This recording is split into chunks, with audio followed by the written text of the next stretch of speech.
est le plus qui fait votre différence? Alors, c'est pas facile de répondre à cette question qui arrive à la fin de l'entretien où vous avez déjà donné énormément d'éléments, donc vous avez peut-être l'impression d'avoir déjà tout dit.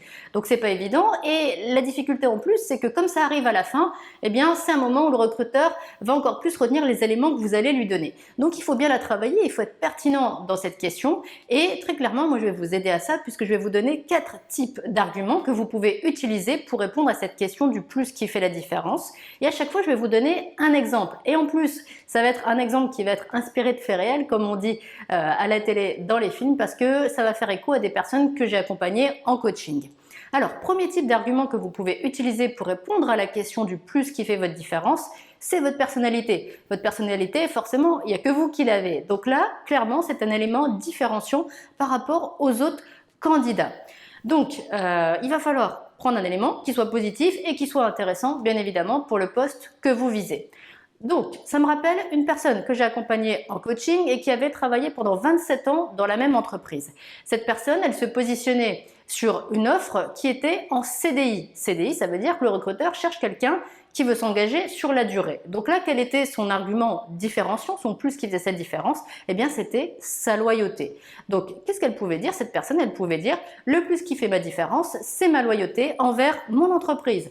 À partir du moment où j'y rentre, c'est pour y rester, c'est pour m'impliquer, c'est pour faire du bon travail. Et c'est exactement le type d'argument et d'atout, finalement, que recherchait le recruteur. Ça, c'était pour le type d'argument personnalité. Autre type d'argument qui peut être intéressant pour répondre à la question du plus qui fait votre différence, c'est l'argument passion. La passion que vous pouvez avoir envers un métier ou que vous pouvez avoir par exemple vis-à-vis d'une marque. Ça me rappelle donc un monsieur que j'ai accompagné et lui en fait ce qu'il m'expliquait c'est que depuis tout petit, par exemple pour aller à l'école, eh bien il passait devant une grande enseigne, une marque très connue et à chaque fois qu'il passait devant, eh bien il regardait avec des yeux grands comme ça. Il avait juste envie d'y rentrer, il avait envie d'y travailler, il voyait les gens qui rentraient tous les jours dans cette entreprise et ça lui faisait envie, année après année, ça lui faisait envie.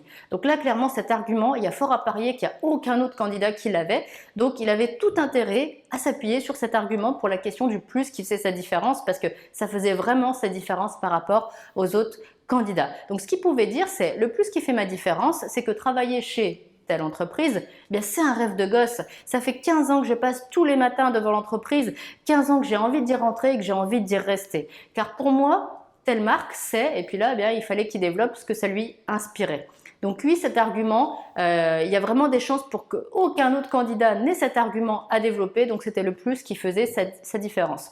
Donc on a dit l'argument personnalité, on a dit l'argument passion. Troisième type d'argument que je vous propose, c'est le fil conducteur. Parce que, quel que soit votre parcours, même si vous avez des missions ou des métiers différents, il y a toujours un fil conducteur et c'est hyper important de réfléchir à ce fil conducteur pour le faire ressortir dans votre entretien et vous pouvez le faire ressortir au moment du plus justement qui fait votre différence ou avant, c'est vous qui voyez, mais si vous ne l'avez pas déjà utilisé, eh bien au moment du plus, c'est tout à fait approprié.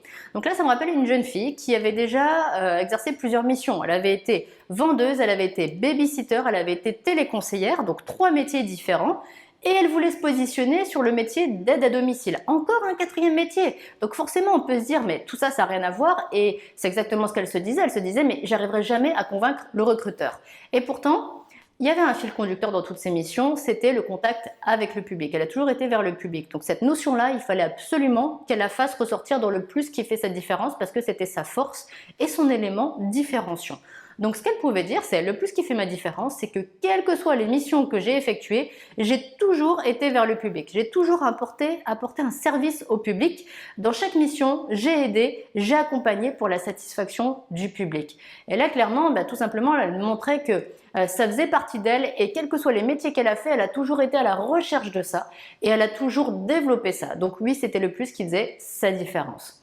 J'en arrive au 4e type d'argument pour répondre à cette question, du plus qui fait la différence, c'est si vous venez d'un autre secteur.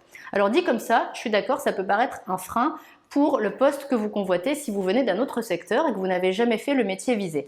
Et pourtant, vous pouvez clairement en faire une force. Ça me rappelle donc un monsieur qui avait travaillé pendant 15-20 ans en tant que boulanger. Il avait dû arrêter et pour sa réorientation, il avait décidé d'aller dans le bâtiment. Et là, là où il avait intérêt de faire ressortir des arguments, c'était finalement sur les compétences qu'il avait développées dans son premier secteur, la boulangerie, et qui allaient être extrêmement utiles pour le nouveau secteur qu'il convoitait, donc le bâtiment. Et ces compétences qu'il avait développées, qui étaient extrêmement importantes pour le nouveau métier, c'était la rigueur, c'était le respect des protocoles, c'était le goût du travail des matières premières, et puis c'était aussi apporter un produit de qualité au public. Ça, clairement, pourquoi c'est si important? Parce que c'est des atouts que le recruteur va rechercher, et surtout des atouts qui ne s'apprendront pas dans les livres, qui ne s'apprendront pas dans les formations. Il fallait vraiment être déjà passé par un terrain similaire pour développer ces compétences-là qui se développent sur la durée, qui se développent sur des années. Donc oui, clairement, il avait des atouts, même si à côté de sa candidature, il y avait d'autres candidats qui avaient peut-être déjà travaillé dans le bâtiment ou qui peut-être étaient diplômés du secteur du bâtiment. Lui, il avait ça en plus, il avait ses 15 ans d'expérience qui lui ont fait développer ses compétences importantes pour le nouveau métier. Donc vous voyez qu'il y a des arguments, il y a des choses à dire, même si vous avez déjà passé en revue beaucoup d'arguments, beaucoup d'atouts dans votre entretien. Donc basez-vous là-dessus, 4 types d'arguments, les exemples que je vous ai donnés, et c'est sûr que vous allez arriver à faire une réponse qui soit tout à fait pertinente. Dernière chose, si vous voulez une checklist de points clés pour réussir votre entretien, regardez bien ce qui se passe en dessous de ma vidéo, vous cliquez sur le plus, je vous ai mis un lien pour recevoir ça gratuitement dans quelques minutes dans votre boîte mail.